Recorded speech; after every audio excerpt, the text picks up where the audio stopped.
Hi, my name is Melissa Goodstein, and I'm a collaborative attorney and mediator with an office in the Hudson Valley in New York. And today, to follow up on my series with you on the 5 tips for a successful marriage, I'm going to be speaking to you about the importance and the significance of the no-fault grounds for divorce in New York State.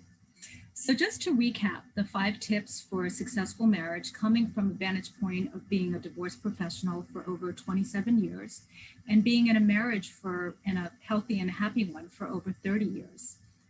The 5 tips as a recap were the importance of finding humor and laughter in a relationship, the importance of giving each other the benefit of the doubt, the third being supporting each other's strengths, the 4th tip is to really be able to maintain your identity and your sense of self.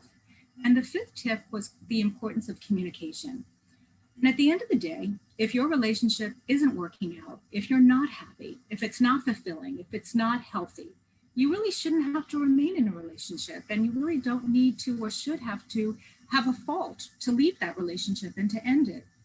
And thankfully, in New York State, finally, in 2010, adapted a no-fault grounds for divorce. It was literally the last state in the entire country. California was the first, always very progressive, in 1970 under then Governor Ronald Reagan to adopt a no-fault grounds. And New York, 50 years later, adopted it.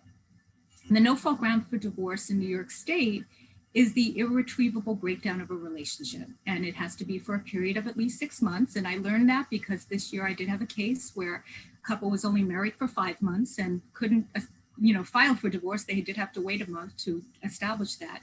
But the importance of it is there's no fault. And it just is. You can just be able to file and seek a divorce without having to allege any fault, and removing that barrier, which I think is often very painful to go through and to have to prove fault. Listen, when you get married, you don't have to prove anything other than age. And interestingly, a little tidbit, in 2017, there was the age requirement for New York State used to be only 14, raised it to 18. Thank God, I have kids. I can't even imagine younger than 18, but 18, that was the only thing that you had to necessarily qualify.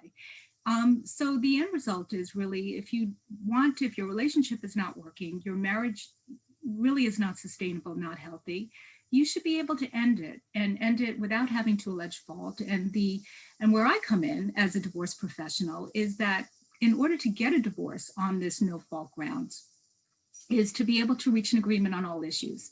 And in the mediation process, in the collaborative process, that's the objective, to reach an agreement that really speaks to your highest goals and interests, and be able to end your marriage on terms that are acceptable to both of you, and to be able to end it with dignity and to be able to move on in a more peaceful manner.